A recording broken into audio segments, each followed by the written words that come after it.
slide on in. Entertainment news today.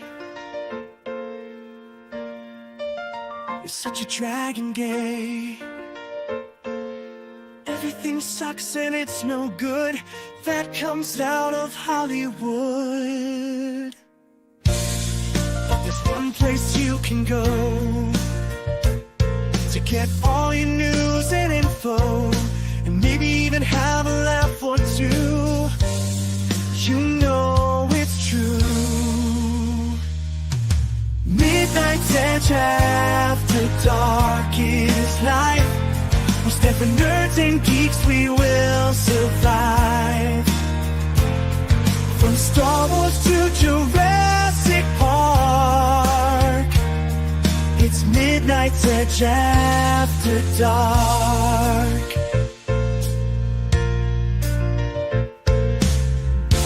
All those bombs and flops, but MEAD never stops. We will keep going through the night as we keep up the culture fight. Midnight's Edge after dark is life.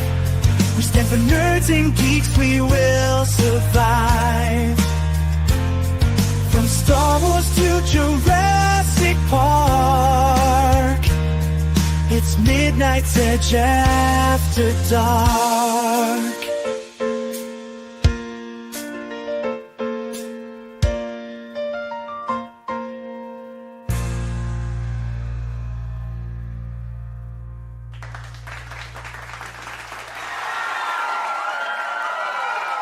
Welcome, everybody, to Midnight's Edge After Dark, your favorite show on the YouTubes, whether you like it or not. We're at our new time, 7 Central. Hopefully, you are doing great. We got Nick Weiser here, the one, the only. How you doing, Nick? Doing pretty good, Tom. How you doing? Nick. Nickelodeon. Nick. Nickelodeon. All right. How am I feeling? Yeah, how are you I'm feeling? Not bad. I'm just drawn that way. Ooh, whoa. Yes, indeed. We have some super chats to kick things off. We got FKHC 2005 sending in some love for Clobbering Times. Thank you so much for that. And then we got Zero Cool says with $5. Does anybody remember the TV show La Femme Nikita? I do. I don't really think I watched it all that much, but yeah, USA I think had it on. It was on USA. Did you remember watching that? I never watched it. I just remember when it was during the Attitude Era of WWF, and I managed to see commercials for it all the freaking time. Between that and Walker, Texas Ranger. There you go. Yeah, I do remember it. I think it was based more on the it was more based on the original French film, I think, if I remember right. Not Point of No Return. So. Oh, I couldn't tell you what it was based off of. I just remember it being a thing. And then we got Flying Blind on a Rocket Cycle, who's been here for 10 months and gifted 5 Midnight's Edge memberships. Thank you so much for that. 'Tis the season to be jolly and give. Indeed. We appreciate that, Flying Blind. So yeah, there wasn't a whole lot of news today. Let's see here. Oh, I see Red Shirt in the chat. I don't know if you're busy, Red Shirt. Hey, old Red Shirt. Yeah, slide on in. If you're not busy. We would love to have the Red Shirt around here. There he is. The Red Shirt. Let's see, there you go. No pressure if you can't make it, but if you are able to, come on in. All right. So I didn't have much as far as stories go today. So maybe we could talk a little bit more about the Warner Brothers stuff. That's the same stuff all the time. Yeah, but let's do that.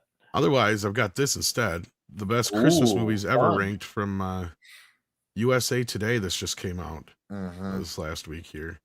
So you want to talk about this a little bit? We can do that. Yeah, let's do that. I think this will be fun. I like going through these types of lists.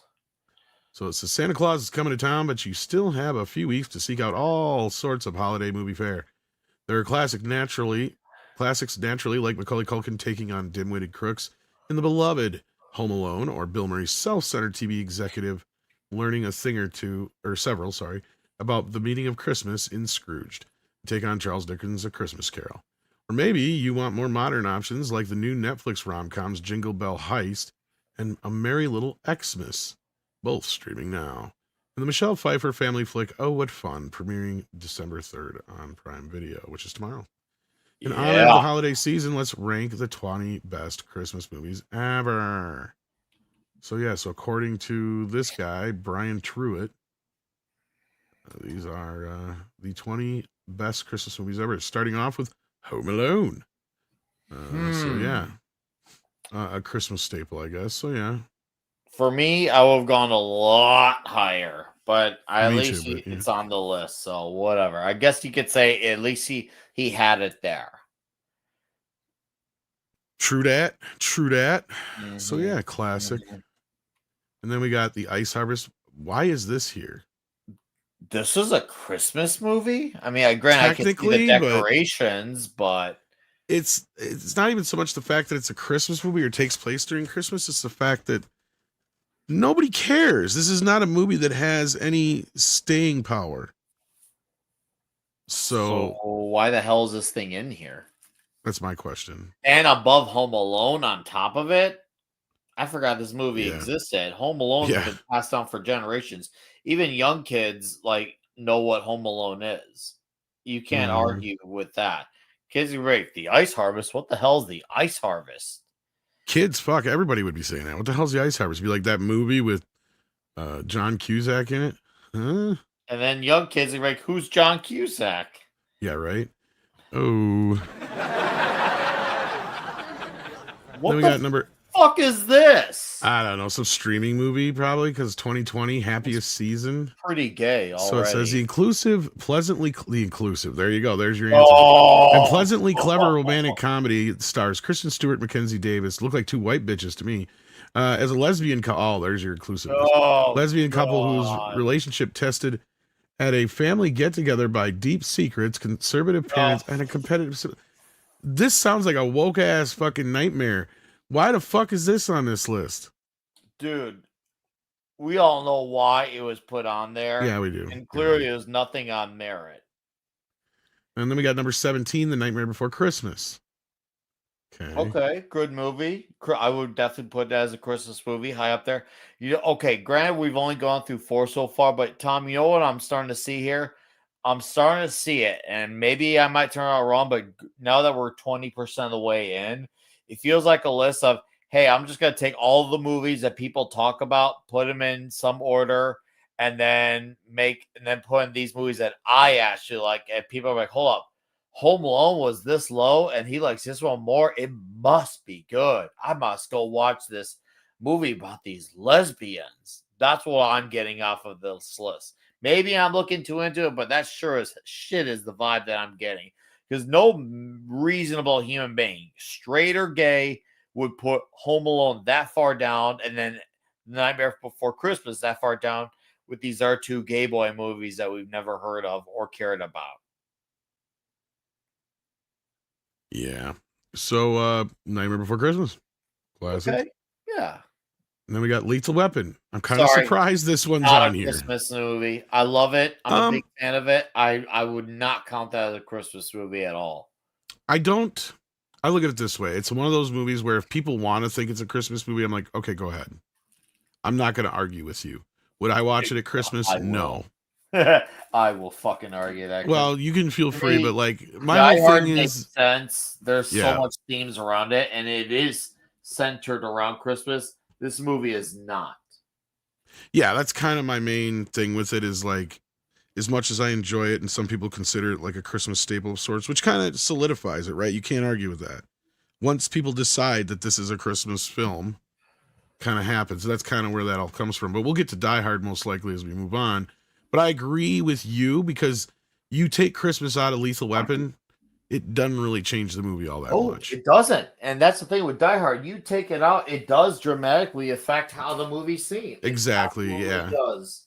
Not to get ahead of ourselves, but absolutely it does. So that's where, like, and I'm not saying like there's some line that's drawn there. Obviously, what do I know? I'm not the arbiter of this shit. But at the same time, that's the best argument I can come up with. Well, nowadays, being the arbiter is just nowadays who affirms my position. Now, if you were doing a list of unconventional Christmas movies, this would be one of the movies at the top of that list. But as far as like a standard, general across the board Christmas list, Yeah, I gotta leave Lethal Weapon off. yeah, There's more where there's other Christmas movies that should fucking be here. yeah. There's so many other ones. You and I could have made a freaking Like sport Ernest, out of this. Ernest, or some other ones here that are National just like Lampoon's Christmas Vacation. that one. I have a feeling is going to be on the Scrooge, list. White Christmas. All those you just All mentioned, the I think, will way. be on the. All I'm just I don't know about the saying last one. That might be. See, there you go. There's one I might have. If it's not on here, I would have saved it for that spot. Jingle All the Way. But I have a weird feeling it might be on this list. I didn't look at the list, guys. I do know what number 1 is, but outside of that, I didn't really look at the whole list. Then we got number 15, Joya Noel. Now I've not seen this one. I remember it got nominated, like it says here, for whatever Oscar foreign language. Sure. So okay, I know about the Christmas truce, so I can see why that would be. I haven't seen this movie, so I can't judge if it deserves it. Yeah. But does at least by the way the story sounds like it make more sense compared to those 2 movies that were brought up earlier that sound like movies made for gay dudes and lesbos? Yeah, this one at least sounds appropriate.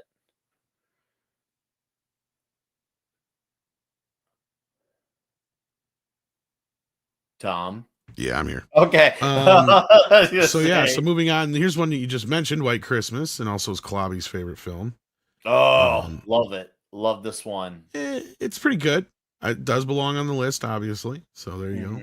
Probably one of the few musical type of movies I actually really enjoy. I really enjoy this one. My kids love this one. My kids actually went to a Broadway of this a few years ago. My kids love this movie. So yeah. Oh fuck. And then this is what they have to say. The two Bing Crosby musicals utilize the song White Christmas. Let's leave off 1942's Holiday Inn. Well, let's also ignore the fact that this is a loose remake of that. But anyway, which has cringe-inducing blackface sequence. So this is clearly just some raging leftist who's taking Clearly. the things that he liked. The more we go down this list, the more I'm starting to think what I said earlier is coming to fruition. He's throwing in the shit he likes and then mixing it with movies that people actually like and hoping that people check out the shit that he likes. But go on. Fucking clown. Well, Paulie asked about the new Lethal Weapon movie. Last I knew, Warner Brothers was kind of teeter-tottering around it because Mel Gibson is the one who's supposed to direct it per Richard Donner's wishes. And Mel had said that he plans on getting to it after Passion of the Christ. So we'll see.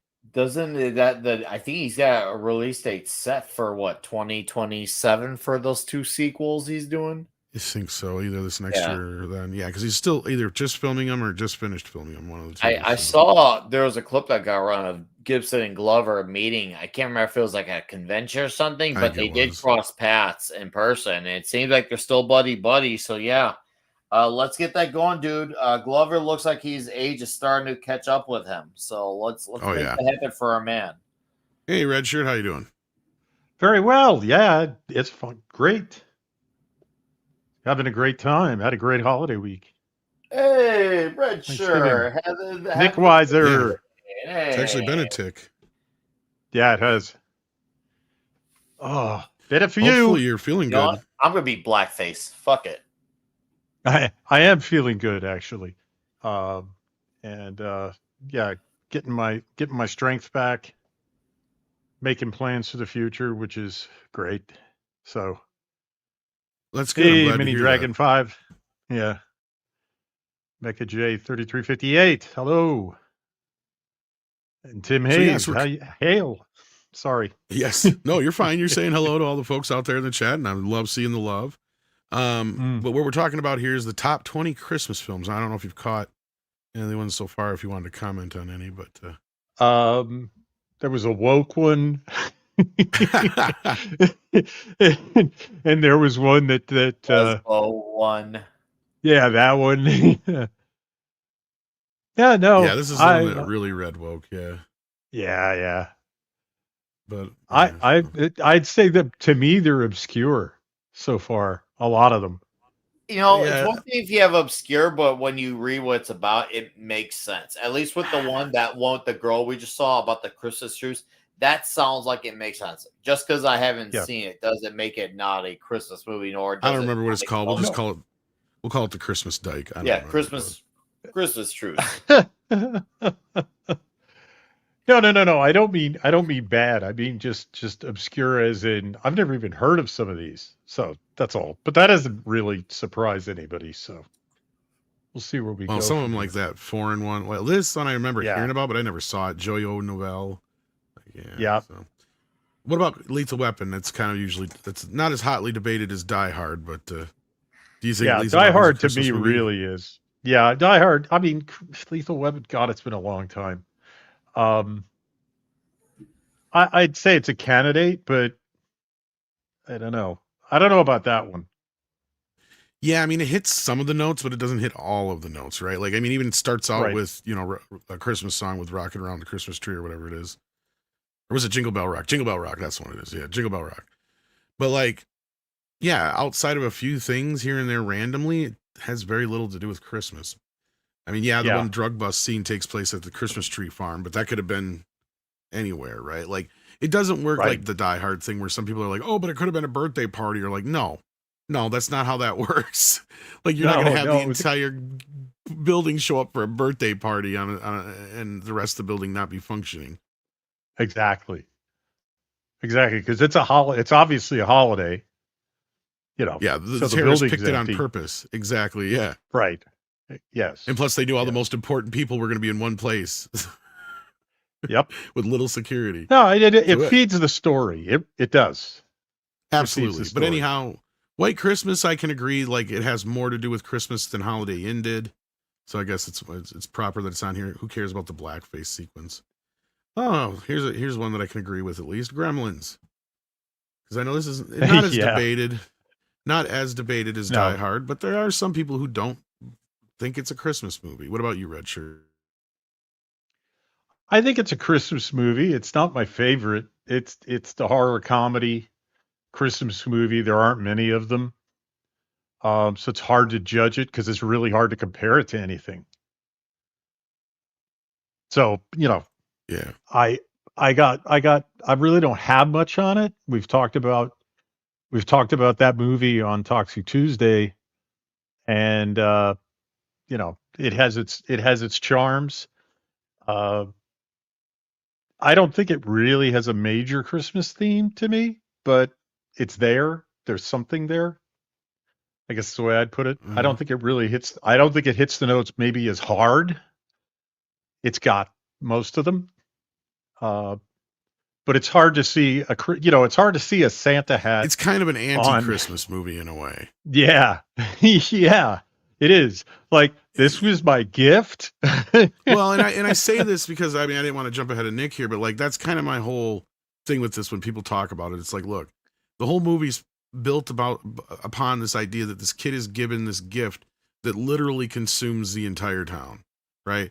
It's kind of Yes. you can almost kind of step back and look at it as a comment on consumerism of the 80s and look at exactly when this movie came out. Came out right in the height of the Cabbage Patch craze, which for those out there who are too young to remember, that pretty much started Black Friday, right? Like that was kind of Yes, where it that did. all started. Was all these moms lining up out fucking door at a Shopko or Kmart or whatever, where there's like Yep. 100,000 moms lined up for 10 fucking Cabbage Patch dolls, and they were all about to fight Yes. for them, and you saw it all over the fucking news. And I'm just sitting here going, like, step back and look at Gremlins like that, at where we were in America at the time as far as consumerism and how we treated Christmas as this commercialized, like at the worst probably point would be in that mid 80s where it was the most commercialized. Mm-hmm. And I think that's kind of where Gremlins tapped into this whole idea of, this kid gets this gift. It's a monster. It's a literal monster. It spawns hundreds of monsters that tear this entire town apart, right? And a lot of people are just like, well, Yep. it doesn't, like you said, I don't really see the Christmas theme in it. And that's where it's like, well, it's more of an anti-Christmas theme.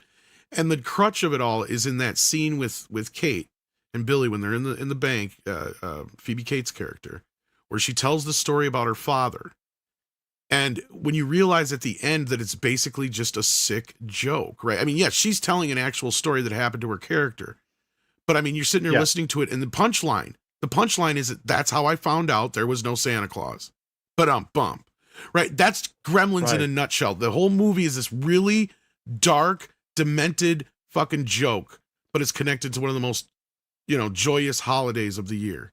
And to me, it's one of those movies that not many people have really kind of taken a step back and looked at it as far as Christmas goes. And then the sequel doesn't help, because the sequel and I love the sequel, obviously, don't get me wrong. That's not why I'm saying it. What I'm saying is the sequel steps back from the Christmas idea and just goes full bore with the crazy Looney Tune-esque idea of these gremlins taking over shit, right? Like, that was kind of where Joe just went crazy. With the first film, though, there is this kernel of a really deep kind of like discussion to be had on where we were in the 80s as far as like Christmas goes, and how it was all about getting that ultimate gift for your kid, whether it was the Cabbage Patch doll or the Casio keyboard or the Atari or whatever. Nintendo almost at this point, but yeah. Well, this was like a warning. The Christmas is too, the Christmas as consumerism story that I remember is the earliest one I remember is a Charlie Brown Christmas from 1965 or 6. Technically the first Christmas special. Yep. Yeah. I mean, that had Snoopy winning the doghouse, the house decoration contest, and the whole idea that you had to go out and spend money to make Christmas. It's a gentle reminder in that it, you get the theme from Luke chapter 2, the explanation of what Christmas is all about, which is amazing that Charles Schultz got that past the TV executives, because they hated it. You could. Well, they could, but they hated it. They wanted it cut. And they said it's too religious. He said, no, it's staying in, or you don't get the special. But yeah, I was gonna say, I'm kind of surprised that they said that back then, but yeah, no, it is kind of funny watching it now. And I never thought about that so much as growing up, but you go back and you look at Peanuts now, not to sidetrack, there's a lot of Christian elements in the Peanuts if you go through it. Oh God, Charles Schultz was clearly a Christian. Yeah. Yes, it's a great deal of it. I mean, and it's a very autobiographical. He is Charlie Brown. Yes, in a lot of ways. He's a kid who failed every class in 8th grade. He's the kid whose kite won't fly, whose baseball team always loses. There was a documentary about Charles Schultz. Is that what you saw? Because I don't think I ever got a chance to watch it, but I just saw an article recently. Saw an article recently about it. A little blurb, actually. It was on Twitter.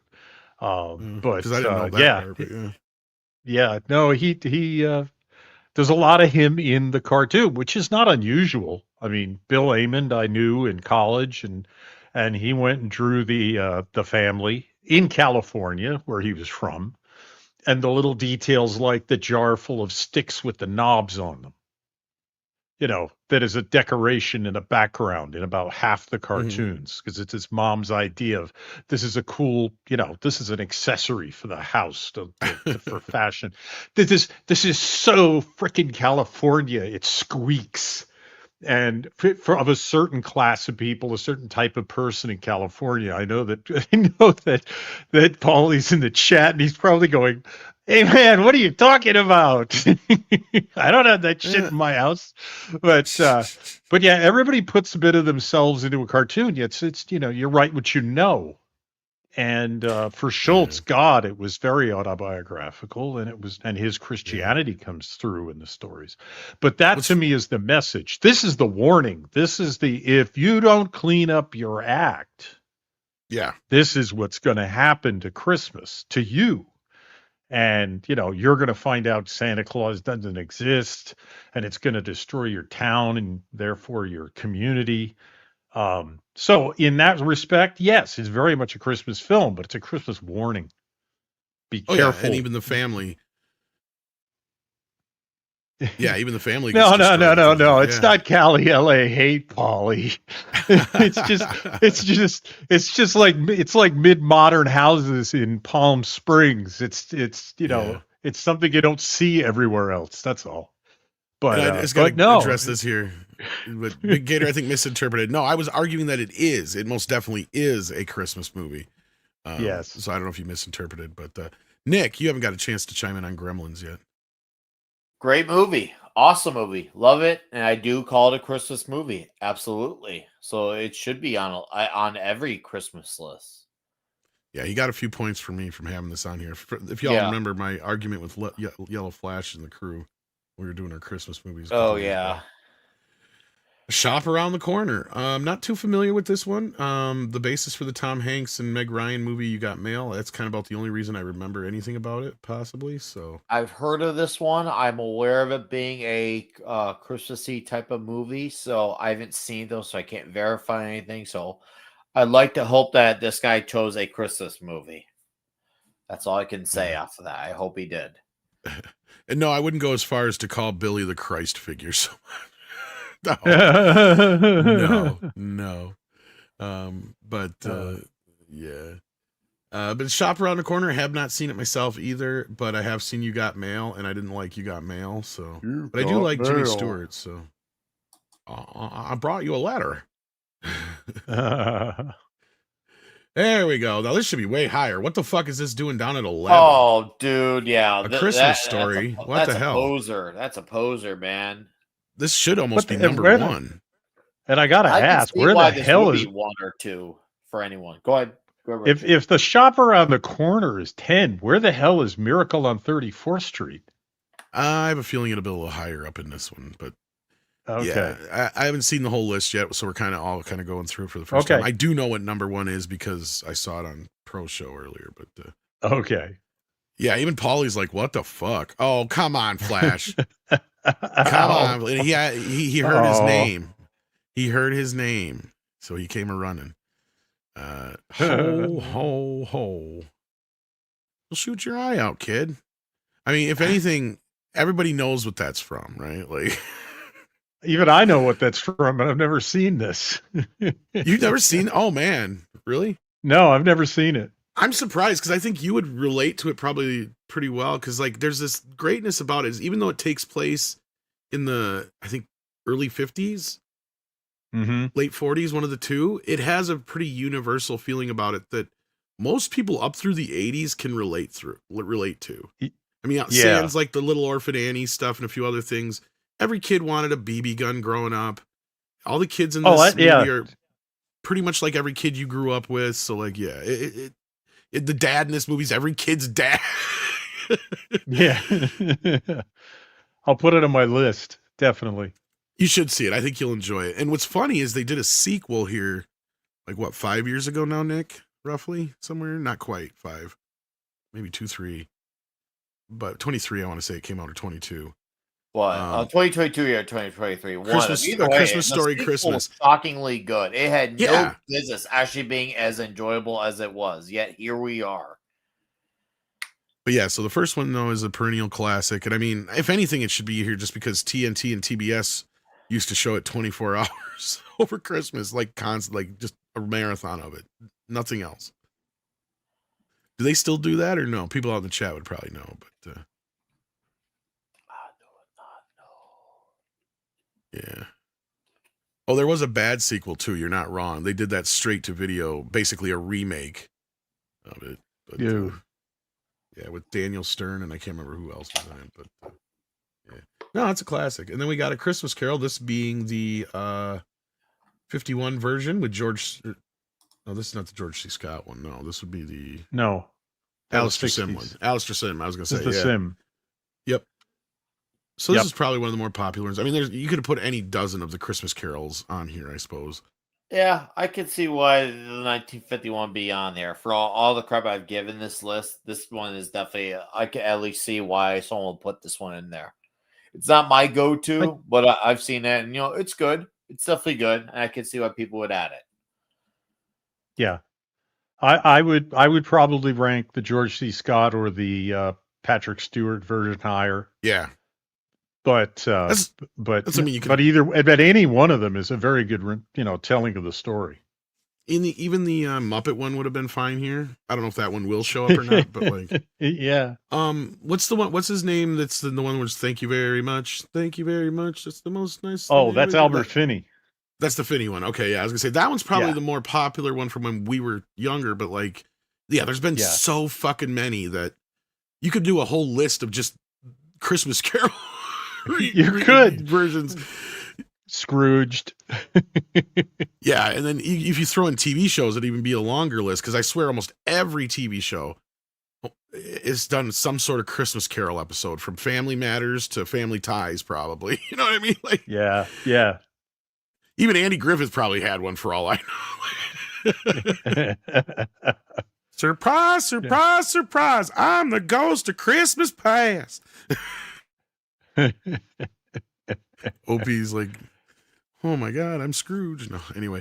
Yeah, no, you could have put any one of them on here. So yeah, even D-Bud's like, I prefer the 38 version. I mean, gosh, there's so many different versions. There's the Alec Guinness one, that's right. Yeah. Married with Children did an episode of they did. So let's keep moving here. We got The Apartment with Jack Lemmon. I guess I didn't really ever consider this a Christmas movie, but I guess it is. Takes place on Christmas Eve. Yeah. Yeah, I mean, yeah, well, it takes place on Christmas Eve, but you know, I don't know how many of the themes of Christmas are in it.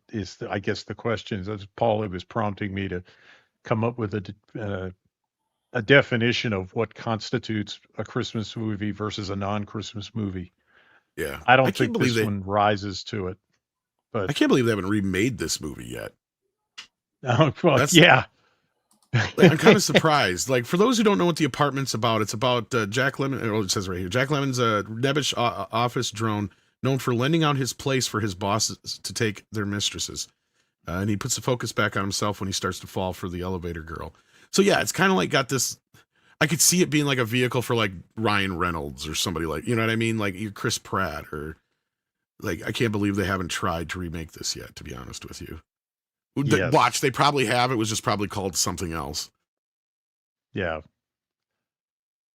I don't know. Are you even familiar with it, Nick? No, I've not seen The Apartment. And I would not be surprised if it wasn't a Christmas movie. And I guess now that we're, a little over halfway, one thing I can definitely say, it's safe to say this, whoever wrote this is clearly one of those people where they think that the tiniest sliver of Christmas in something automatically makes it a Christmas movie. And I hate that. I hate that precedent being set. It's one of those anything can be anything type of people. And I absolutely reject any type of doing of that when you do that, because it's like, what's the point of having lists and meanings of things when anything can be anything? So please define what a Christmas movie is and stick with it, homeboy. Yeah, and in my definition, and again, my definition doesn't mean shit in the grand scheme of things, but to me, just kind of going back to the argument we kind of had with Lethal Weapon and such, if Christmas is a major part of the plot, right? If you take Christmas out and there's nothing else that you could change, and it just, if it doesn't take anything away from the movie, then it's definitely not a Christmas movie. Mm-hmm. But that's just my opinion. But that makes sense. And to me, that sounds like a very logical defining definition to what should constitute as a Christmas movie. It just seems like the more it gets like steered away, it's like people are just trying to say, well, I like this movie because it's less Christmassy, so let's count it as one because, well, it's better to have something than nothing. No, just say you don't like the genre and move fucking on. It's like every time I hear about someone talk about how they like so-and-so comic book movie because it's less comic booky. It's like, bro, no. Then you don't actually like it for what it is. You just like it for what it's not. See, Iron Man 3 is another one and it's funny because, Shane Black directed that, and he also had, wrote Lethal Weapon, because he has this thing, like Shane Black has done what, like 4 or 5 movies that take place on Christmas, but Christmas has barely anything to really do with the plot. Yeah, Iron Man 3 is not affected by Christmas whatsoever. Not really. No. Take place around that time in California. That's it. Yeah. That's it. That doesn't count it. I know I have my problems with the movie. That's not one of them. Right. Pretty much. I see Professor R2 in the chat. I'll send you a link, buddy. Let's see if I Hey, can find you here. Professor Artu. Hey, hey, If I can hey. find you, because X sucks ass Oh, anymore. dude, I hate the new messaging system. Musk really fucked this one up. He really did. I'm not If one of Paulie those wants to guys come who in, I just, suppose I could send Paulie one too. yeah. Suppose. I suppose. Suppose. Jesus. This X thing, yeah, Say, you're right. keep Like in the mind, messaging I do sucks. start in 40 minutes. So if you Yes, I got to know. keep We going, I gotta, can yeah. always. I mean, worst comes worst, Well, I can always just get started as well. the beauty of Because it is, Nick, we're already halfway through the list, and I don't plan on talking because there is fuck all else to talk about. Unless you okay, guys want to talk about Avatar. Yeah, Paul. No, Yeah, we thanks. can't anyway. No, no, So no. if Paulie came in here, we'd get his reaction to Avatar. But you can go watch that on his channel right now, actually. So if you're curious, so there you go. But yeah, no, I agree with you guys. Like this. Okay, you want to know why this kind of goes off of what you were saying earlier, Nick? Because I totally agree with what you said. Basically, where it was like they had this generic Christmas list of films, and then this asshole just goes in and goes, no, I got to add some woke and weird shit here just to get some attention. This yeah, feels like one of he those wanted movies. to make this list about what he liked, and Right. Yes. wanted to have looser concepts of Christmas be in a Christmas movie. He's probably one of those guys that doesn't actually like actual Christmas movies. So he just decided, well, I'm going to interpret and skew my perspective and slant it towards that direction, so that way I can just include it in the list.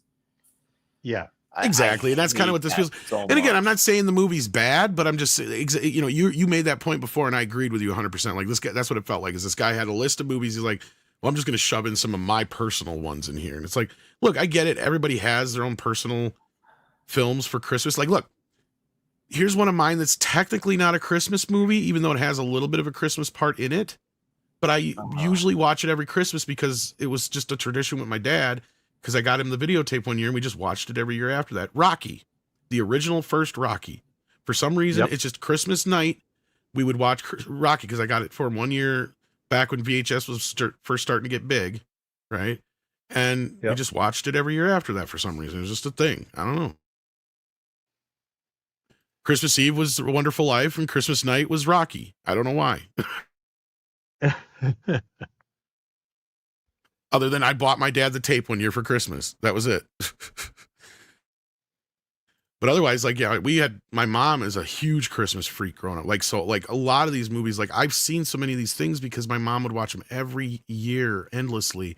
And she loves, like, those, like, when they would have, like, those 100 Days of Christmas or whatever things on, like, cable or whatever it was, you know, where they'd have nothing but Christmas movies on the Family Channel and shit like that. She would eat that shit up. Still does. Right. Like, every time I come over there, this time of the year, I know exactly. She's got some Hallmark or classic Christmas film on because she just loves her Christmas movies. So an apartment is not one that she ever would have watched on Christmas. That was the point I was getting to.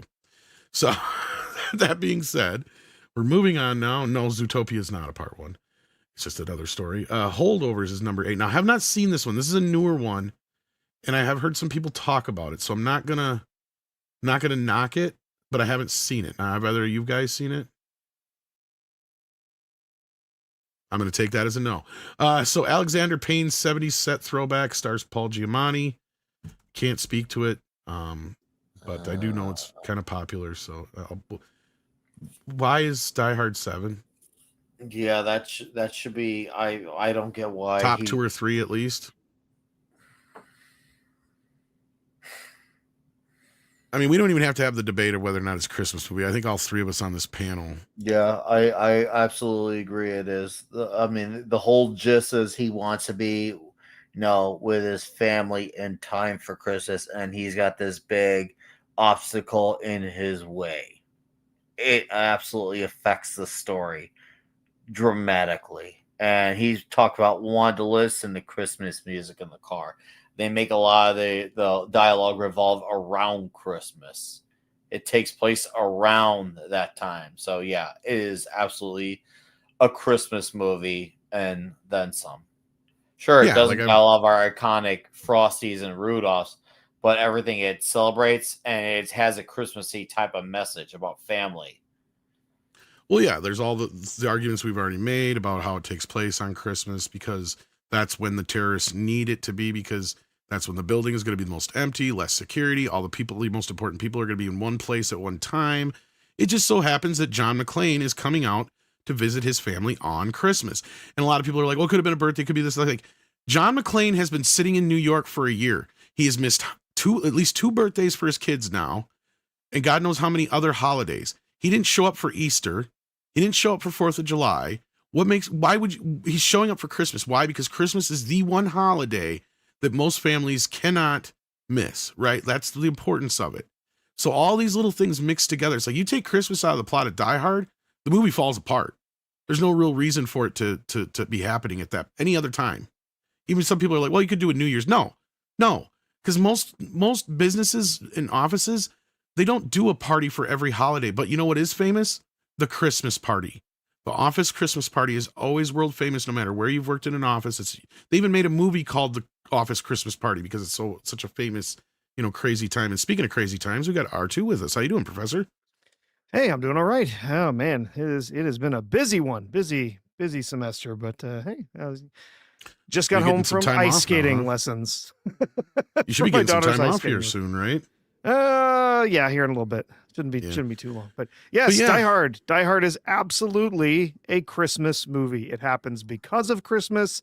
It has Christmas themes throughout the film. It has Christmas music in it. It's a Christmas movie. Absolutely. Well, and I do have one final argument on it. I'm actually surprised this person ranked it this high. This seems like the type of person who would put in like number 20. You're not wrong. Like, yeah, it barely would have made the list or something. I'm actually going to call this generous. I can see why. And to be fair, if you're like a Christmas movie aficionado, usually aficionados are probably rank this type of movie within the somewhere between the 8 and 5 area, because the aficionados are going to look at it as well. I like the ones that really emphasize extra on the Christmas, but they'll still have this in there because it deserves its due.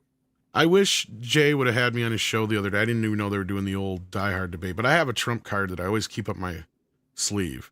I mean, I could pull out, the many times that they've released Die Hard on Blu-ray with a Christmas themed, slipcase or something like that. There's many, many, many things I could say about the first film, but there's one thing that I always point out that not many people can argue with.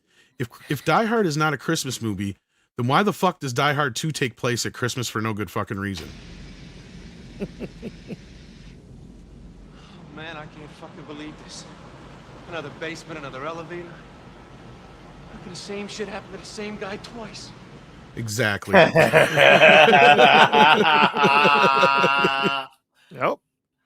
That's my, I slam it down and that's my ace right there up my sleeve. Just going, yep. You can't argue that, can you? Why the fuck? Because it makes no logical sense for Die Hard 2 to take place on Christmas, if you think about it. Yeah. Because why would you move a very dangerous and important prisoner on the most traveled holiday of the year? You wouldn't. No. You just wouldn't. Absolutely not. You would wait till the day after, if anything. Sense. Yeah. No. So the whole logic of the film falls apart because of Christmas in the second film. Yep. I agree. I still, with that flawed logic, because it's horrifically flawed, I still appreciate Die Hard 2, but yeah. Die Hard 2 is a great sequel, but... Yeah, it's a great sequel, but yeah, it is illogical. It has so many illogical moments. It takes everything to the nth extreme, to the point where Die Hard with a Vengeance had to kind of bring it back down to earth, even though that movie's over the top as fuck, right? But at least with Die Hard with a Vengeance, that was, the original director coming back and going, no, this is not a Christmas movie, it's just an action summer flick. And he just did it that way. But that wasn't even meant to be a Die Hard movie anyhow. It was actually a completely different story called Simon Says that they just plugged John McClane into. That being said, I don't think anybody would argue this is a Christmas movie. Red Shirt, you haven't said much about it yet, but I don't know if you want to argue at all. Oh, it's absolutely a Christmas movie. I am a little surprised it's here where it is, mainly because it doesn't fit with the artsy fartsy feel of some of the other movies, where I think you're right. I mean, it's what he liked. And if there were a link to Christmas somewhere in the story, then it was a Christmas movie to him. No, this is a great Christmas movie. Again, it's not a traditional Christmas movie in the sense that it has a theme that would be a lesson from Christmas, Charlie Brown or Gremlins or Miracle on 34th Street. But but it has everything going for it to be considered a great Christmas movie. It's a great movie, and it doesn't work if it's not set on Christmas. Period. Mm-hmm. It's not a traditional Christmas movie, but yeah, it has become a Christmas tradition, right? Oh, I think that's boy, has it! Absolutely. I mean, nobody remembers it came out in the summertime, kind of like with Gremlins, same thing. Miracle on 34th It didn't Street. matter. Same thing. It did. Yeah, you're right, Professor. Yep. Yeah, a lot of Christmas movies did. Okay, and here's one that should be number one. I don't give a shit. Why is this way down here?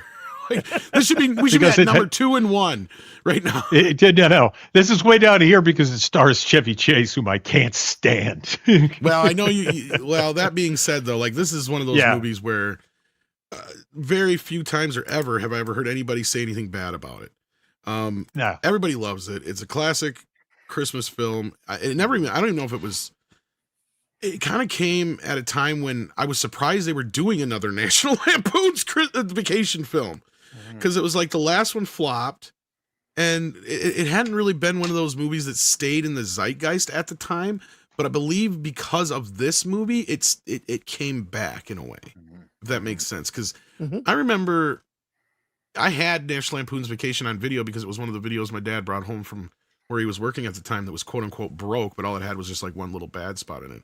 So I had seen National Lampoon's Vacation so many times as a kid. And to me, it was just one of those classic films. And I would bring it up to people and people were like, huh? Usually they wouldn't know what I was talking about until after Christmas Vacation came out. Then after Christmas Vacation came out, everybody finally saw the first one, it felt like. But that was just me and my generation. But I know the older generations all knew it, but like, yeah, but this film itself, I think it's kind of strange because it's one of those few sequels that probably surpasses the original in so many ways. You know, just in its cultural impact, in the movie itself, possibly even being a better film than the first movie in some ways. And it's also a great sequel because you don't have to have seen any of the other films to enjoy it. It works on a level of this is just a wacky family Christmas type movie. And you don't have to have seen European Vacation to be caught up or anything like that. It's just, you know, it just is what it is. So yeah, like, go ahead, guys, wax on it. My wax, I really enjoyed this movie. I probably, ranking wise, it's not far off from where I would rank it, only because the other movies I just happen to enjoy a little bit more.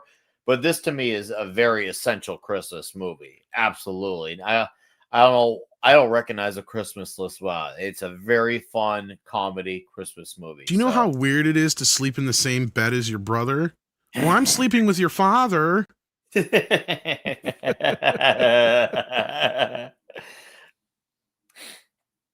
this should be on every Christmas list. I don't get we why needed a coffin, a tree. This is one of the most quotable fucking movies about. I say it's a bit nipply out there. I don't know how many times a year in the wintertime, right? You know, it's like there's so many little like, and this is one of those movies where even the most sophisticated people that you would never think would like a comedy like this. We were bringing this up the other day. I can't remember where it was, but we were talking about how like it's like, oh, you ever see National Lampoon's Vacation? Hey, seen it? We love it. We see it every year. The shitter's full. Like even the people that you would never even expect, all of a sudden are screaming, "The shitter's full!" Like everybody. It's just one of those fucking movies. Like especially if I have like one of the T-shirts on or something like that, somebody will "Shitter's full." Even if it's just like the Chevy Chase one or whatever, it's like it has nothing to do with Randy Quaid, but that's what they say, right? So why is the carpet all wet, Todd? I don't know, Margot. Classic. Yeah, this is absolutely. Yes. That cat had 9 lives. Just spent them all. Which I'm kind of surprised Six would. And hello, Six. Good to see you. And thank you for the super chat. I'm surprised she would actually quote that one, considering how much she. I know how much she doesn't like it when animals die on screen. I got to imagine even that's one of the few times where you I don't know. Even the most staunch animal lovers probably got to giggle a little bit because that fucking cat. Yes. No, The Land Before Time death is tragic. Aunt Bethany Cat's got more of a giggle to it. Yeah. It's almost like the ant dying in the first film. They strap her to the fucking roof of the car. Oh, shit. Anyway, yeah, no, this is a classic film. I don't think that there's much more we can say about it than that. Yeah. They know we're getting low on time here. Absolutely one of the ones you got to watch every single year around Christmas. Is Rusty still in the Navy? So You could. What does that sound? It sounds like a squeaking sound. You couldn't hear a dump truck driving through a nitroglycerin plant.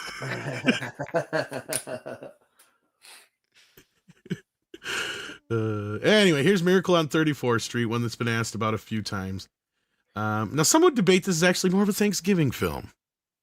I would say you could see it both ways, but I'm going to lean towards Christmas. And this is one of the few movies where I actually can accept a remake having been made for it. One of the very few. So you want, clip that part of me accepting a remake. This is one of them. These are two. And yes, I did see the original first.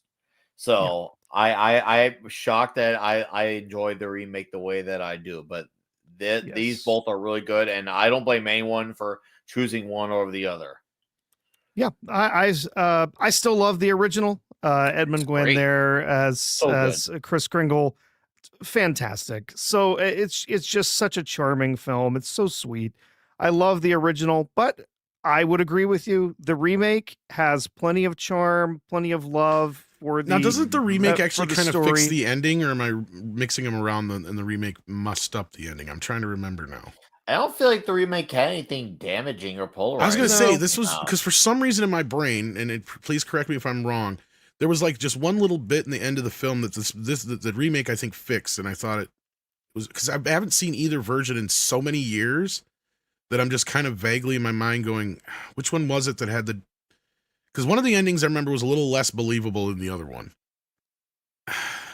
It's the funny thing is I haven't actually seen the remake in a long time, so. The original ending, they're driving along, they see the house, and it's the house that she had in her mind that she drew, and it has the swing out back, and they find his cane inside. Because that's not the ending of the new one, or the newer one. That's the ending of the original. I don't really remember. I'm trying to remember now, and I think that the ending of the remake might actually have been a little bit better, but it could be wrong. But then, Yep, It's Me says that the remake has no soul. I disagree with that. And then he says the remake is weak sauce. Like, yeah, see, that's true. Bill, like you guys are some of the few people I've actually heard say that about the remake. So yeah, I think again, I'm going to count my counter argument is emotional attachment to the original.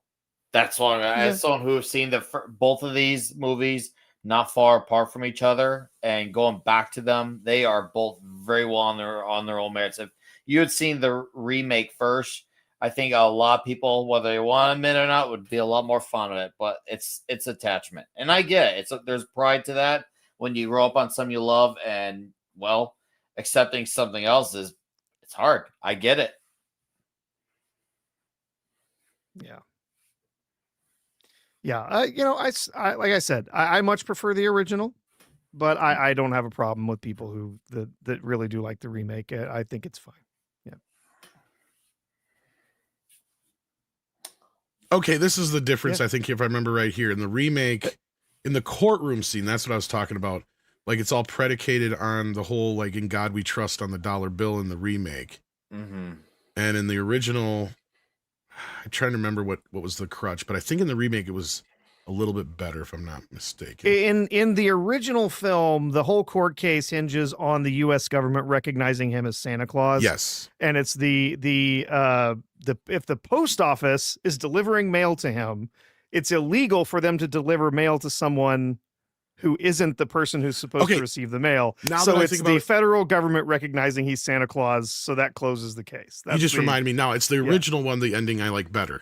Yep, yeah, you're right. The original ending makes more sense. It's more clever. The second one is like it's more of a Fugazi kind of. Well, if we believe in God, then Yeah, I'm remembering a little bit more about the ending too on the remake, because I guess that like she's made 3 wishes or something, and 2 of the wishes come true because the 2 of them get married, and the and baby's the third wish, I think. and then and then there's the baby is the third wish. So, but that's not what I was talking about. I was talking mainly the courtroom scenes. Yeah, I remember the whole thing hinged on the reason, and I was trying to remember which one was the more believable reason, and it was the original. Yeah. So I take all that shit back. Now, the remake sucks. Go away. This should have been way down the fucking list. I hate this movie. It sucks. But every fucking buddy seems to love it for some reason. And it is technically a Christmas movie. Dude. So I will allow it, but it should be like number 20. Chick flick and for gay men. Come on. Well, look, this movie basically encapsulates every single Hallmark Christmas movie, okay? So I'll allow it in that respect and that it is popular. But what the fuck is it doing at number 4? Chick flick for gay men. That's what. Chick flick for gay men. You're not wrong. Hugh Grant's in it. Shit. Hey, if one likes Love Actually, that's fine. But really, this is a Christmas movie? I remember seeing the promo for that and not getting anything of a Christmas vibe from it. It is. And I'm not even saying it as an insult. I just feel like there's nothing it seemed to be promoting in that direction of it. And I've seen it. I will, like I said, I will allow it on the list in my opinion because it is fairly popular and it does have a strong Christmas theme throughout. It's about the these intertwining stories with different people on Christmas, I think Eve, if I'm not mistaken. Okay, so maybe it's a bi movie. But it is a very bland. It's by Christmas. Yeah, it's a very bland romantic comedy-esque film. Like I said, it's basically a fancy version of all the Hallmark Christmas movies, basically. Okay, is what it is. That's actually, that sounds fair. That actually sounds fair. I must concede that. And then we got Elf, which I'm not surprised is on here. I don't know if it should be this high, but yeah, I would probably put it more for me. I love it. I think it's great, but I probably personally would probably put it within like the top, like let's say around 13 through 15 area. But that's because there's so many other ones that I like as well. I still rewatch this one a lot. I do enjoy it, and it's it holds up. I saw it at a theater last year with the kids. I thought it was, and it's still wonderful for me to watch. And it's great for the family, but yeah, it's just other ones I like more. Home Alone 2, it's Christmas Chronicles. One of the last, what I would call like official Christmas movies. Because like this is where Pro was talking about this stuff this morning. Because he's not wrong. He did it. I don't know if he did the research or if he found it. It looked like he had done the research himself, but he did this graph of like from 1985 to 2025 and how Hollywood had basically stopped making Christmas movies. When they were basically a staple of just about every year where we get a good handful of Christmas movies. But the reason I bring it up is because, yes, we would get a handful of Christmas movies every year. But you were lucky if maybe every 5th year something would stick, right? You would only get a Christmas Story or a National Lampoon's Christmas Vacation or something like that every few years. You wouldn't get them every single year where they stuck around all the time. This did become a perennial favorite. It earned its wings. It is definitely it is in the pantheon. One many people go to. I see some comments of hate, but I'm just telling you those are the facts. It is one that many people go to. It's okay to hate it, but it grew on me over the years. It's undeniable that it has stood the test of time with many. Because I didn't care for it as much either, but yeah, go ahead. Yeah, this is one that I had to be exposed to a bunch of times before I was able. Like the first time I saw it, I was like, God, I hate this. Just get it off the screen. It's downhill when the best joke is in the first 5 minutes of the movie. Yeah. But as having kids and then growing up and them enjoying it and having watched it more, I do understand why people love it so much. I get it. I get some of the jokes in it. Will Ferrell, like, his best roles, he throws himself into it and he's completely committed. And that means physically abusing himself and doing all sorts of other crazy things to make the role work. And it's fine. I would definitely not have this at 3, but it's fine. I'm not going to be one of those that absolutely hates this film. Yeah, no, I totally get why people love it.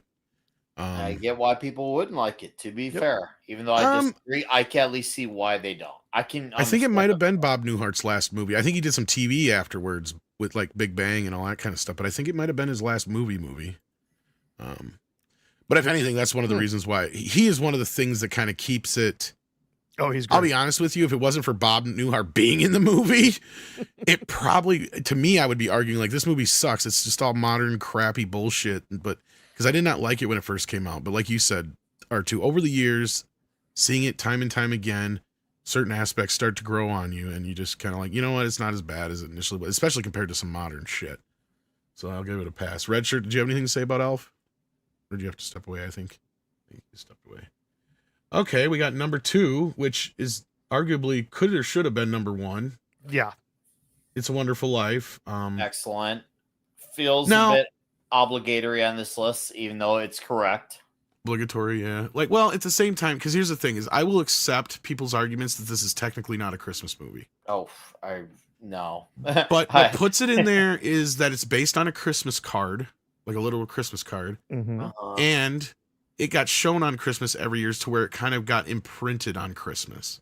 Oh, really? Because when it was in the public domain for so many years, all these like UHF and little like TV stations would show it every Christmas, to the point where it was a tradition. Like, it was one of the earliest things I remember from when I was a kid associated with Christmas, because my dad on Christmas Eve, they would show it every year on TV. He would we got to get home in time for It's a Wonderful Life, but we never would get home in time for the beginning. So for like, I don't know, 15, 20 years, I'd never seen the beginning of It's a Wonderful Life. We would come in every single time when Clarence shows up. Yeah. So I've only seen the second half of the movie my entire life until like I was like a teenager, and it finally came out on DVD. Wow.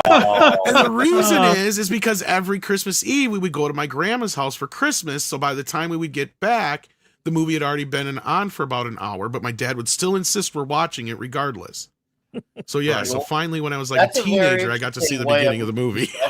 My introduction was Batman the Animated Series. I asked my dad what's It's a Wonderful Life, because in the animated series of the episode Christmas with the Joker, it was Robin's favorite movie and he wanted to watch it, and he got Batman to concede that Christmas was pretty cool after all, and they were watching that movie. I thought, oh, is that based off an actual movie? And it turns out it was, and that's literally what got me to watching the movie.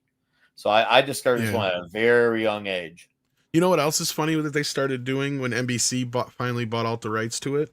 Mm-hmm. They would show it either 2 nights in a row, or they would show it twice in a row. So I finally, even though I'd already seen it because of DVD, it was like, oh, now they're showing it after the fact so I can watch it. We would have been home in time to watch it the second time out. Right. Or the next day.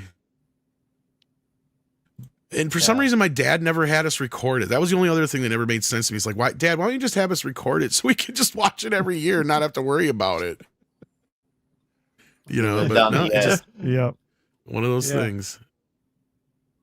Red Shirt, anything to say about Wonderful Life? Yeah, I mean, it was a bomb when it came out, but just after World War II, because it was so sentimental and the country wasn't in the mood for that. Mm-hmm. It was television that turned this into the cult classic that it's become. And changes in society, appreciation more for the message rather than the delivery. So, I mean, it's a wonderful movie. It gets me every year when I watch it, every time I watch it at the end. You know, to my brother, George Bailey, the richest man in Bedford Falls. It's a great film. And I mean, it also, really if it wasn't for this movie, we wouldn't have Back to the Future or Gremlins either. Those two movies owe a big, big part to this movie. Yes. True. Yep. And I mean, we've seen, I don't know how many kind of reimaginings of it. This is probably the second most, because you brought up the Batman, right? The Batman episode. Like, besides Christmas Carol, this is probably the second most used story in like TV shows and sitcoms and cartoons. Oh, and it's shit. everywhere. Oh yeah. We were literally what was it? My son was watching yesterday. He was watching an episode of Psych And it's a version of this story. It's a version of It's a Wonderful Life. What would life have been like if I wasn't born, or if I didn't move here, or whatever? Like that whole trope. Like there's a whole series of films and TV episodes and everything, all telling that. It's kind of like a reverse Christmas Carol in a way, right? Like it has that, and that's one of the reasons why I would never argue against, it being a Christmas movie, even with all the logistics of it, because it only has a small portion of the film, that last part of the film, that really only has to do with Christmas.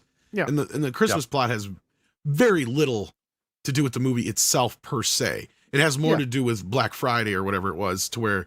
Well, no, it also has its better. Or not Black Friday, but the crash. What day was it? Black Monday. Sorry. No, it was a Thursday, I thought, or Tuesday. Black Tuesday. Was it a Thursday? Tuesday? Yeah, whatever Tuesday it was. Or Thursday. Yeah. It wasn't a normal day of the week. It was one of those days where normally you hear over the PA, ladies and gentlemen, Tuesday has been discontinued until further notice.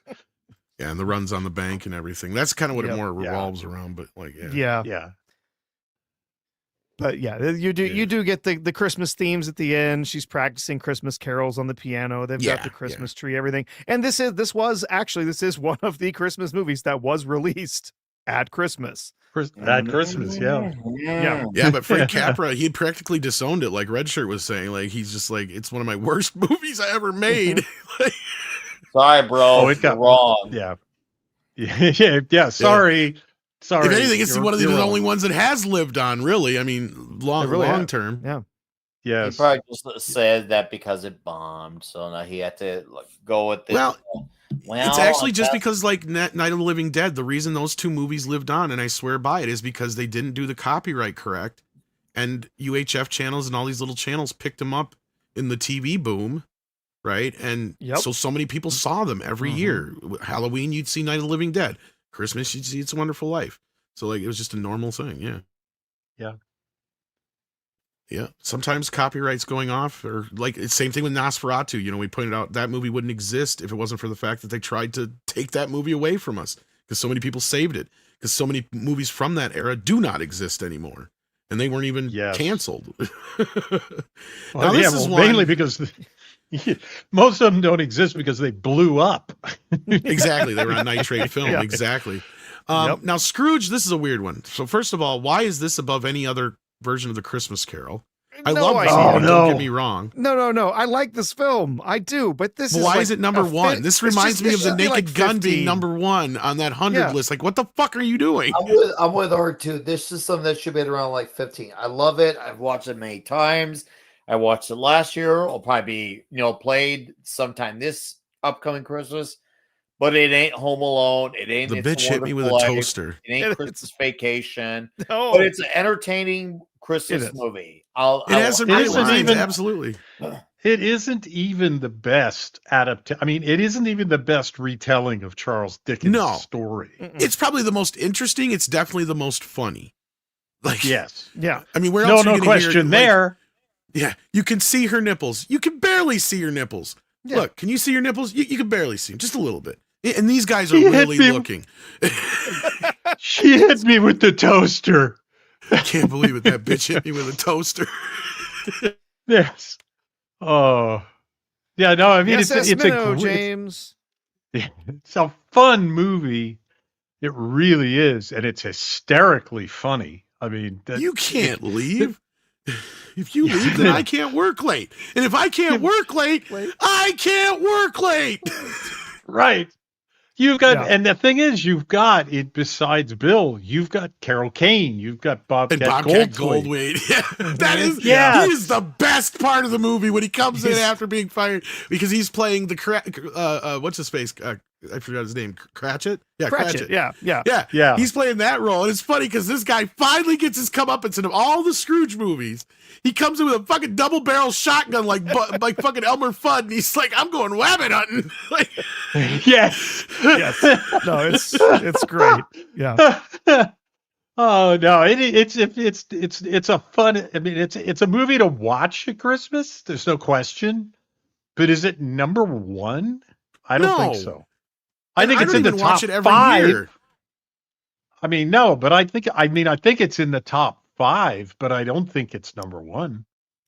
I would say So- generously it should be 10, and it should be below a more traditional Christmas Carol film. Right? It should This be is four. the There should be 4 traditional Christmas films, one of which should be a Christmas Carol film ahead of this. That's what At I mean. least. Like at least one of Yeah. the other versions, whether it's the Finney, the 50s one, or even a Muppet Christmas Carol, right? Which is Yeah. probably arguably the most accurate to the book, mainly because you have Gonzo literally narrating as Charles Dickens, Mhm. right? Like, I mean, Yeah. so you have that part. And I mean, other than that, I mean, even if you had the George C. Scott one before this, I could understand. But wasn't that a TV movie? That might be why that one's not. Yes, on it this was. list. It So was, was yeah, I yeah. think it So was yes. So was the Patrick Stewart Stewart one. version. That was a TV Mhm. movie. Yeah. Yeah. Yeah. That one was on Yeah. that one was cable. Hey, Paulie. It was USA, I think. You show up right at the very end. We're just talking about like we love Scrooge, but it just doesn't belong on this high on the list. Maybe in the Oh, and it's number 1? yeah, it was Yeah, kind of like that that makes 100 list where they sense. did Naked Gun is number 1. We're going, what the fuck are you thinking? Like, No. Well, Scrooge is really kind of like upped its game and like kind of like the new family unit watching this one and European Christmas Vacation. yeah, don't get me wrong on that, Paul, but even Yeah. that I would accept as number 1. Christmas Vacation I would have accepted. Yeah. It's a Wonderful Life I would have Yeah. accepted. And I love Yep. this movie. Don't get me wrong. We just quoted the hell out of it. Like I'll quote it all day long. I do quote it Yeah. all the time. And it is arguably one of the funniest versions, or if not the funniest version of Scrooge you'll ever see, but it is not traditional. And it, to me, it's like, why is this above any of the other versions of A Christmas Carol? You should have at least one of the more original versions on here before you do this one. That's kind of Hey, my thing. Yeah. Tom, I Yeah. gotta pull out. You got to pull out. I know you do. We're oh, gonna be yeah. done So do soon I. anyway. and Richard's gonna do it with me. So You know what? We'll Wow, just Nick. probably We're wrap this both all up. pulling So- out. So Red Shirt and Nick, go ahead and start. Nick, I know you got Toxic Tuesday coming up in just a few minutes where you're going to be talking Deadpool. Yeah. Yes. So please come hang out with us as we talk the first Deadpool movie. There's a very ridiculous movie. And yes, in case like, Nick, are you going to talk a Christmas movie? Don't worry. We'll get there in a few weeks. Believe that. But I got to pull out. Red Shirt, I'll see you in a minute. Tom, I hope to see you, Professor. And Paulie, good to see you boys. Hope you guys come Yes. in someday. And I'll see you guys hopefully in the chat on Toxic Come. Tuesday. Thank you. I'm gonna come. awesome. Take care, Nick. Yes, Paulie, right. Paulie, Professor. Thanks, everybody. It's been fun. See you on the toxic side. Take care, All right, Richard. see you over there. Take care, brother. I don't understand Flash. What's Flashy Flash and his hate for a Christmas movie? I don't know. He's just being a shithead, Christmas probably. Story? I mean, 'tis our season to be rah-ree. Fa-ra-ra-ra-ra-ra-ra-ra-ra. It's not fra ra ra ra ra ra ra ra ra. It's fa ra ra ra ra ra ra ra ra. Oh, It's smiling at me. Yeah. Oh, he chops its head off. I love that film. I love that it. We dark- watch that every single Christmas. Well, you know, that Uh, one should be number yeah. 1 probably because, I mean, that has actually spawned a tradition. I don't know if you guys have heard about this now, but there's a bunch of families that will actually go out to Chinese restaurants on Christmas and reenact. that aren't Jewish? I'm sure they could be. Some of them might be, but Why like, not? I'm just saying, like, this has become like a thing now where it's not just like a couple people doing it. Like a bunch of people are doing it now where they'll go out to a Chinese restaurant on Christmas and do the scene themselves. Like, Yeah. They'll do this. it's like a they'll Rocky reenact Horror it? Picture Show thing. Like, yeah. No, just regular people have now done this tradition every year now because of this movie. Well, for a while, a lot of people were buying that lampshade with the leg. Oh yeah, Oh, the leg yeah. lamp. Oh, yeah, yeah. there's Remember plenty that? of leg lamps out there. Yeah, that Yeah. was. Yeah. I still even yeah. have one. Yeah. Yeah, No, it's- we have someone in a neighborhood near us who has his own giant leg lamp that he decorates and puts out in the lawn. So Oh, really? yes, Nice. Nice. I don't know why all of a sudden I turned green. I'm trying to redo my little studio here. You do have a bit of a green Uh, hue. There it is. There, I gotta be back here with the red light. That's what it is. When I go close, Oh, whatever. Dude. yeah. I've just been cleaning the studio and listening to you guys, having fun listening to you guys. Yeah, there wasn't much for news today, so I thought, Dude, did you see Tarantino's list? No, what did he do? What? A list of. What did he do a list of? His top 20 movies of the century so far. Oh no, I haven't seen that. Maybe we'll have to do that on the next episode then. Oh yeah, and You'll have to it's send pissing that a lot to of me. people off. Oh really? I'm not surprised because he's got some pretty controversial. Yeah, he's got some, some weirdo movies up there. He does have West Side Story like in the top 20. I heard. Okay, so I did hear something about that. Like, well, they released the bottom 10, like 20 to 11, and then today they just released the top 10 of his. Right. So, some good movies on there. They went and changed YouTube. Now I'm trying to. Sorry, I'm not trying to ignore anybody here, but I can't figure out how to fucking send everybody off to. Oh, redirect? Yeah. You got to go into the studio. I'm in there, and I'm in customization, and they changed the whole layout. Customization. Oh, okay. Then scroll down and see redirect. Maybe that's what I'm screwing up. I forgot to go into. Oh, that's what I did. You're right. Because sometimes you hit setting, and that's like for the whole YouTube channel. I fucked up. You're right. Okay. Yeah, I do that all the time, dude. Yeah. Okay. I'm gonna talk about that tomorrow on my live stream. Yeah, maybe I'll save that for Thursday if you want to send that to me. You could jump on tomorrow with me. Go ahead as and send well. the link. I don't know what's going on yet tomorrow, but yeah. Yeah. And Andre saw Avatar. Oh yeah, real quick, your reaction to that. Can you give us a small hint at your feelings? My feelings are mixed. And I'm an Avatar fan. Mm-hmm. There you go. Well, that thing was just too long, dude. It's over 3 hours, man. Yeah. Yikes. A little overindulgent. I mean, yeah. Well, and you know what? It's like Way of the Water Part 2. And they really sidelined the new villain, which she was a badass. She was wicked, man. Mm-hmm. Not to be confused with the Wicked movie, but yes. Right. Yeah. Yeah. Well, let's get through these super chats here. You guys have been generous and you've been waiting so long. Thank you for that. Soul Nightmare sends in 5 and says Matt Reeves confirmed Eric Messerschmidt, if I said that right. Messerschmidt as a cinematographer for Part 2. I think he'll fit in nicely, and he even did a live action ad for Arkham Shadow. So they actually have oh wow! So the Matt Reeves movie finally has some movement on it. If they have a cinematographer. Then Action Comms asks, who saw RLM, what are next? I have not got a chance. I've been kind of behind on the Red Letter Media videos because they've been just kind of repetitive, and I don't really like their reviews anymore as much as I used to. Mm-hmm. But no, I have not seen that one yet. So you're saying that Matt Reeves is they're staffing up? That's what it sounds like, according to Soul Nightmare. Yeah, that's what I was saying. Like, oh, there's actually some movement on this thing. It was bound to happen, right?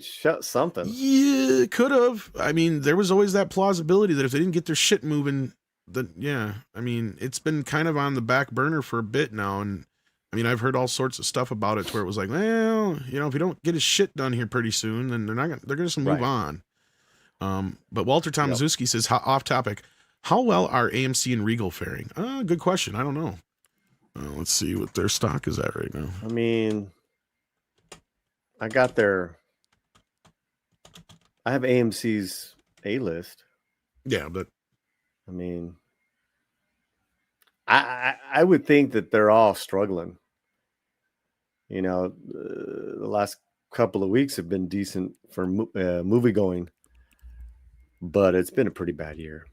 It has all around, yeah. Regal stock is doing much better than AMC's, actually, it looks like.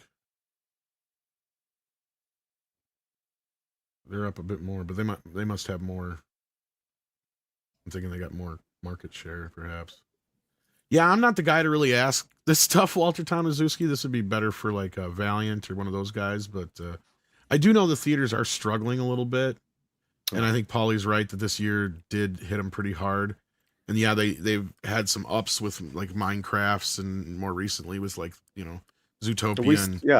We said this yesterday, Tom. Is that it was a huge weekend last weekend, but it's still down 33% from last year. Yep. See, and that's the thing is like, it's kind of like the thing with horror films. And I think I said the same thing when we were discussing is like, everybody's always like, oh, horror's back, horror's back. I'm like, no, horror never goes anywhere. It's just, unless you have an exception to the rules, like a Scream or the Halloween 2018 film where it makes just tons and tons of money, like a standard blockbuster film. Horror is pretty normal. It just plays the same no matter what. It's just usually if there's more horror films doing well, that's a sign that everything else is doing shitty. That's generally what that means. Well, like, also too, is that horror is always the go-to because they're just cheaper to make. Yeah. So whenever you see a horror film with a big budget, you gotta look out. You know, right. That's usually not a good sign because they're, milking it. Like the new Exorcist with oh my God. With what's her face? Yeah. We need Lily. I can't remember her name now for some reason. Black Widow. What the hell's her name? Scarlett Johansson. Scarlett Johansson. Scarlett Jo. Yeah. I'll be right and back. Final Smash sends in $5 super chat to say, Tom, who's your dream director for this new TMNT? I'd like to see Chad Stahelski. Yeah, that's a good choice. Imagine his action stunt sequences mixed with practical suits. I could see that. Other than that, I don't know. What do you guys think? Anybody stick out to you that could possibly take it on? Gosh. I'd be curious to see what like an Edgar Wright or somebody like that yeah, would do with it. Yeah, that could work out. Yeah, I don't know. There's not that many directors out there today that I'm just really all that hot on, to be honest.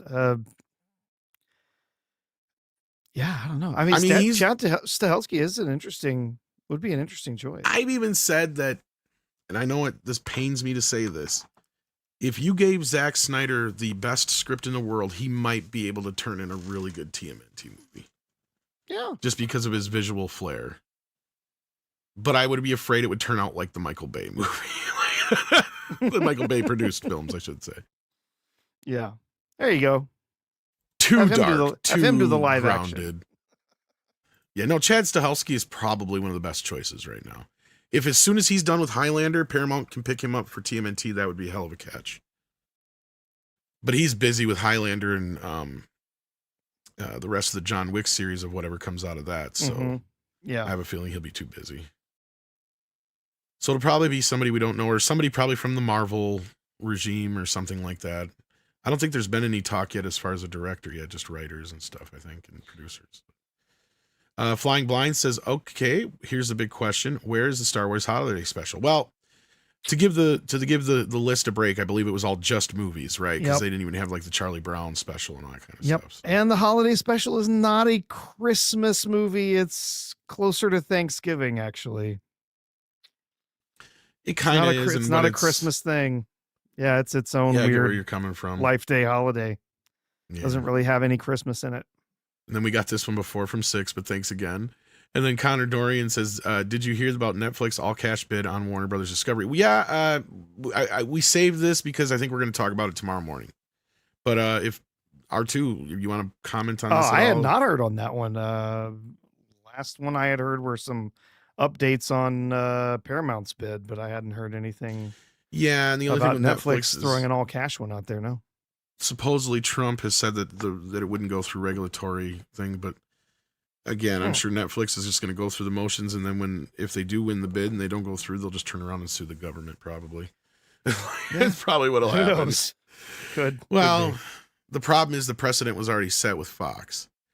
And that's the other side of this too, is like I've been saying for a while, is they are not going to sell for anything less than what Fox went for, plus some.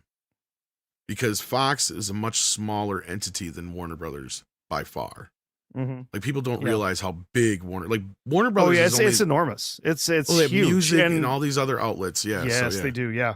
Lots of different media, and then a truly massive back catalog of content.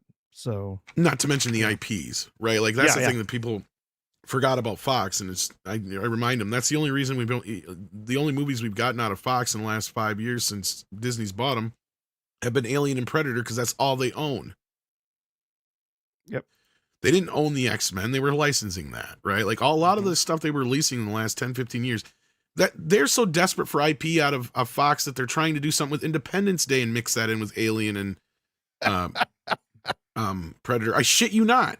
No, yeah, it's gonna be. That's how desperate they are to pick something clean off that. That Fox deal was a bad deal for Disney. Bad deal. Yeah, they way overpaid for that. But now that precedent's been set, I know Zaslav is not going to let Warner Brothers go for less than probably $75 to $80 billion. And even that's lowballing it. Because all the hints I'm getting from Zaslav is that he's not going to sell. Not unless some major offer comes in that he can't refuse. Because at this point, all it's doing is making the stock go up where it should be in the first place. And they're going to spin off a bunch of shit in the company anyway. And it keeps sounding like that's what they're going to end up doing. They're going to entertain these offers. But unless something comes in the range that they're going to be willing to take, I don't see it happening anytime soon. But stranger things have happened. Then we got Boar Legion with a $10 super chat. I said, nice icon you got there. It says the city of Chickasha, Oklahoma, has a giant leg lamp display on one of its streets for Christmas. Oh, cool. Yeah, it's Chickasha. Chickasha. My wife grew up there. We've actually been to. We've seen the leg lamp. It's up 365 24/7. So yeah, you can see it any time of the year.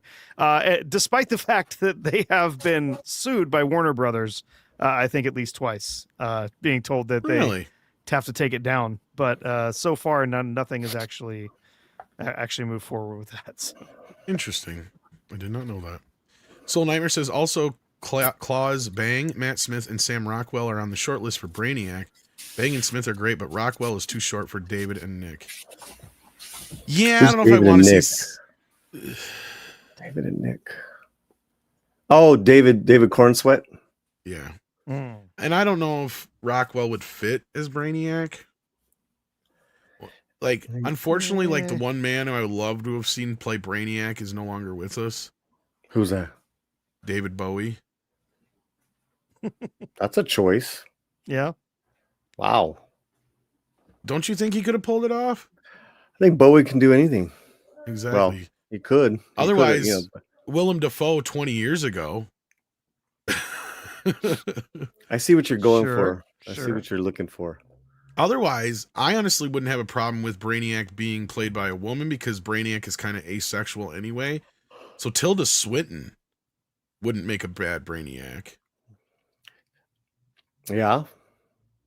Or, better yet, just get Nosferatu herself. Cynthia Erivo. There you go. Yeah, Erivo. Oh, my God. I was like, wait a minute. With Nosferatu. Like, wait a minute. It would almost work.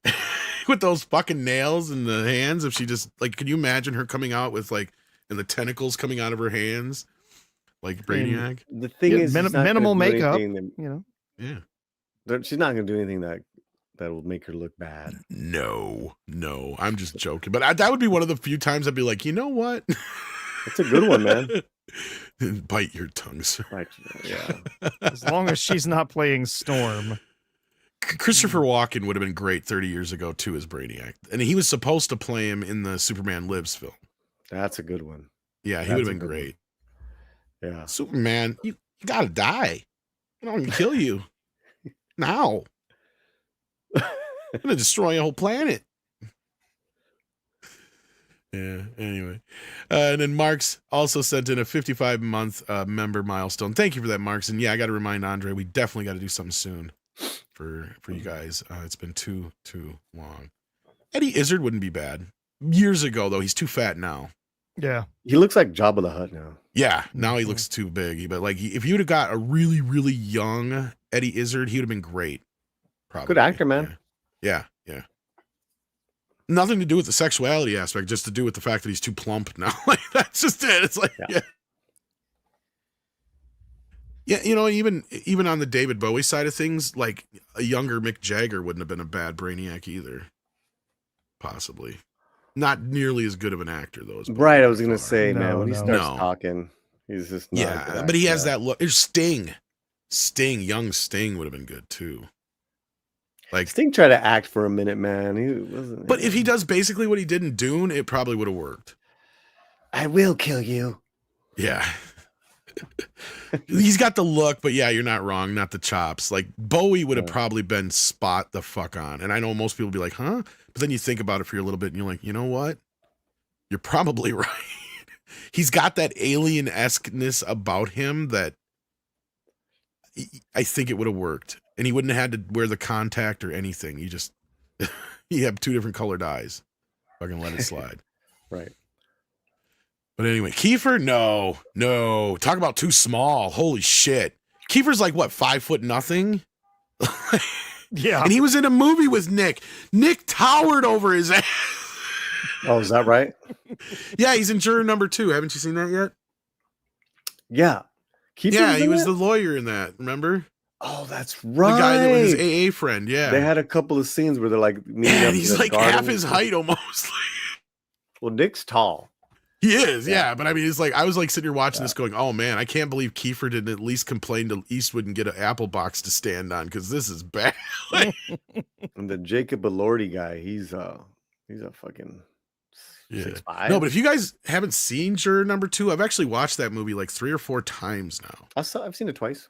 It's a good flick. I mean, it is basically a retelling of 12 Angry Men, but with a twist. Have you seen it yet, R2? No, I haven't gotten to see that one yet. You know what movie I'm talking about, though, right? Yeah, I do. The Clint Eastwood one, yeah. Yeah, it's definitely something I would like to see. Just haven't had the time. I mean, is it like Oscar-worthy best Clint Eastwood movie ever? No, but it's actually a movie that comes out. I was like, you know what? It's refreshing that it's not a superhero movie. It's not, the typical shit Hollywood's coming out with. It's a movie that actually kind of makes you think a little bit, and it's got a nice little hook to it. So, yeah, it's on HBO Max, I think, is where it's at. So, yeah. All right, boys and girls, I think we got everything caught up here. I want to thank Paulie and R2 for hopping in here at the end, and of course, Nick and Red Shirt for being in here earlier. I want to thank you guys out there for watching, and thanks for showing up to our time change. We'll see how this experiment works. We got time change? Yeah, I moved it to 7 o'clock Central. Oh, and then we got Soul Nightmare says Corn Sweat is 6'4", Holt is 6'3", Rockwell is 5'8". Yeah, I totally see where you're coming from. Yeah. And I just don't think he's the right. What about Elordi then? Elordi as Brainiac. He's taller than both those guys. And he's got that huge head. I'm not sure who you're talking about. You have to remind me again. The good Jacob Elordi, the guy who's playing the monster in Frankenstein. Oh, that guy. Okay. Yeah, he could probably work. Presley, he played, and then he's going to be in Wuthering Heights as the co-lead with Margot Robbie. That'll end up being, that would probably be somebody like Gunn would probably look at. And then Mecha J says Mark Strong could make a solid Brainiac. Yeah. Mm-hmm. Hey, we got Mr. Burger in the house. How you doing, Mr. Burger? Sends in $10. Mr. Burger, of course, did our animated intro for the morning show. This is Hail Tom Connors, 2023 trivia champion. That's right. In trivia battle between the WDW Pro Crew and the Burger Bunch, whose side are you on? Uh-oh. I don't know if I can take sides on this one.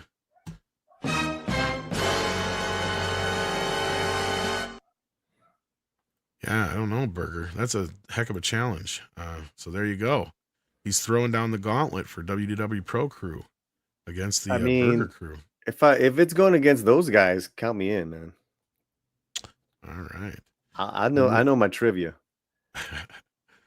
There you go, guys. So check that out. And thank you, Mr. Burger. Good to see you. Man, and with that, we're going to get on out of here and send you over to Nick and those guys. We're talking Deadpool, and I might pop in there myself. Paulie, you got anything coming up at all? Not tonight. I mean, there's... Check out your reaction, though, right? Yeah. That's doing really well on the channel, the Avatar Out of the Theater reaction. All right, so check that out on Paulie's Latino Slant channel. And Professor R2, what you got going on? You're going to be on the Night Owl show later? Yeah, the usual. Hanging out with Price of Reason over on his live channel, Night Owl, 11:45 Eastern. Yeah. All right. And we're going to get on out of here. Take care of yourselves and each other, and see you. Bye.